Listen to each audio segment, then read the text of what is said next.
Adesso introduciamo un tema di cui però ci siamo anche molto occupati, che è un tema molto molto delicato. Insomma, sappiamo quanto una separazione, un divorzio possono essere chiaramente un atto anche molte volte traumatico per i figli. Pensiamo ancora di più, anzi pensatelo voi, se poi questa separazione non dà delle regole ben precise e ci troviamo per esempio nostri connazionali che hanno figli in Giappone ma che non li possono vedere. Da qui, l'altra volta ti ricordi Monica, abbiamo intervistato uno di questi padri che ha chiesto soltanto di rivedere suo figlio. Poter rivedere suo figlio, insomma, una segnalazione che c'era arrivata e abbiamo fatto con Pio D'Emilia, con il nostro Pio D'Emilia e purtroppo in Giappone evidentemente, caro Milo, non si può rivedere un figlio, un diritto negato addirittura. Sì, di cui parliamo, eccoli qua. Parliamo di questo però perché proprio grazie a questa trasmissione, a quello che ci ha raccontato Pio, andiamo da lui, sì, certo. Si è mossa l'Unione Europea.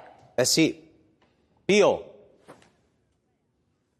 Io da 10 minuti mi devo muovere. Eccoci, buongiorno a voi. Qui è già buio, ma insomma, intanto grazie per questa nuova opportunità. Ringrazio anche l'ambasciatore Giorgio Sarace che è qui con noi e che è stato un po' il promotore, il motore di questa iniziativa che poi è sfociata in una démarche, che non è una cosa da poco, ragazzi. Démarche, insomma, lui non la vuole chiamare protesta, infatti non la chiamerà protesta, ma insomma una démarche è un atto ufficiale, diciamo, di segnalazione di un disagio dal punto di vista diplomatico, ma anche del contenuto da parte di uno o più paesi. In questo caso sono 28 gli ambasciatori che hanno firmato questa démarche su questo problema. Io ve lo introduco un attimo e poi parliamo con l'ambasciatore. Intanto delle cifre. In Giappone si calcola che siano 3 milioni i bambini sottratti, cioè gli orfani loro malgrado.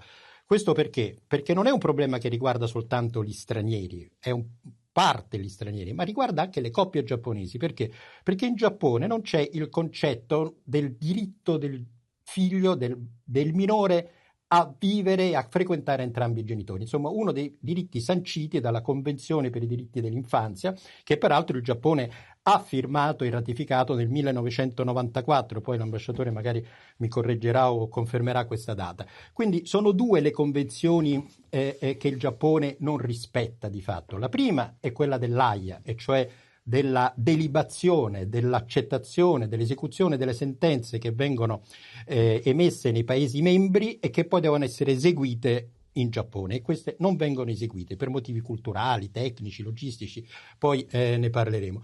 E poi c'è questa appunto la Convenzione per i diritti dell'infanzia, e questa non può essere rispettata perché proprio per i giapponesi questa cosa che i genitori che i bambini abbiano diritto a tutti i genitori, non è nel loro DNA. Del resto qui la legge è abbastanza un concetto recente, i primi codici in Giappone sono arrivati nell'epoca Meiji, nel XIX secolo, prima si andava un po' così a braccio, come dire. Quindi insomma è una particolare, per esempio qui in Giappone il Ministero della Giustizia si chiama Homusho, che letteralmente significa Ministero della Legge e non della Giustizia, che è un concetto diverso. Bene, ambasciatore, intanto grazie per essere con noi.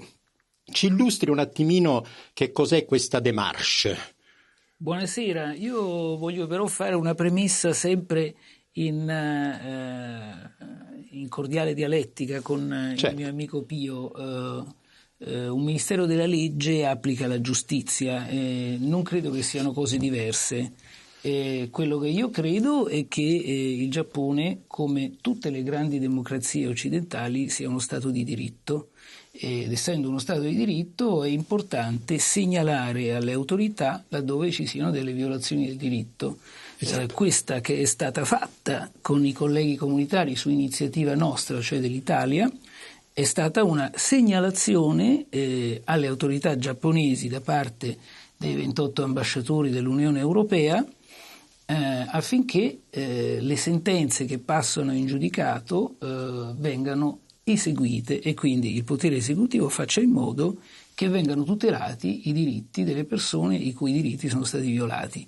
Nel caso specifico, qui sono diritti di cittadini italiani che a noi stanno molto a cuore prima di tutto perché noi ci occupiamo come ambasciata d'Italia dei nostri concittadini, dei nostri connazionali, e in secondo luogo perché, permettetemi di dirlo e di dirvelo, io quando ho ricevuto questi miei amici cittadini italiani che hanno avuto questi problemi qui in Giappone, veramente sono stato colpito nel profondo del mio cuore, infatti, come peraltro il mio team.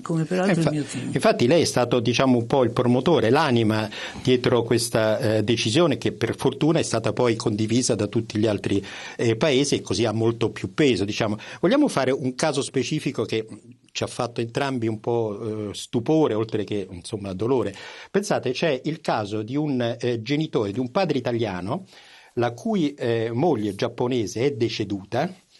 Lui ha avuto 3 gradi di giudizio in Italia, tutti a suo favore. Ovviamente chi è che toglierebbe un figlio a uno che che ha avuto questa sentenza di 3 gradi? Ebbene, lui non riesce a farla eseguire perché i nonni giapponesi si rifiutano di consegnare il figlio e non c'è verso di farglielo consegnare. Vero, c'è da dire però che nella giurisprudenza di diversi paesi europei la continuità. E non europei ci sono molti concetto casi, di continuità. Ci sono molti casi di questo tipo, quindi come ci sono state violazioni in Giappone, purtroppo ci sono state violazioni in molti paesi che hanno dei regimi di diritto. Noi diplomatici queste cose le sappiamo, perché i consoli passano parecchie ore delle loro attività a tutelare i diritti dei nostri concittadini in diversi paesi d'Europa e non di Europa.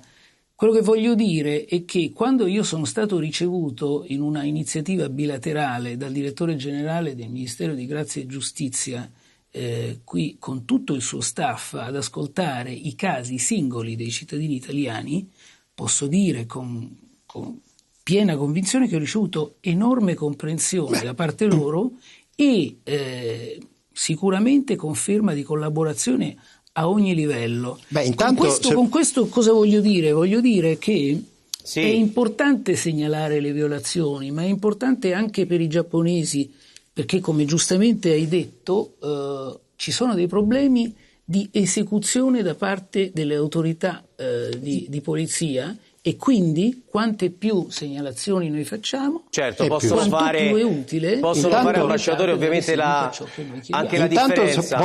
Pio, perdonami, noi purtroppo siamo in chiusura, ringraziamo ovviamente, ma noi di questi episodi, tra l'altro, di questo tema abbiamo parlato spesso e continueremo a monitorarlo. Guardate quanto è importante anche sensibilizzare l'opinione pubblica, lo stiamo facendo grazie al nostro Pio D'Emilia. Ringraziamo l'ambasciatore che sta facendo un grandissimo lavoro, Giorgio Starace, e ovviamente gli auguriamo altro di lavoro che sia positivo e che ci possa portare alla conclusione positiva di questi rapporti. Stiamo parlando di genitori con i figli. Grazie per essere stati con noi.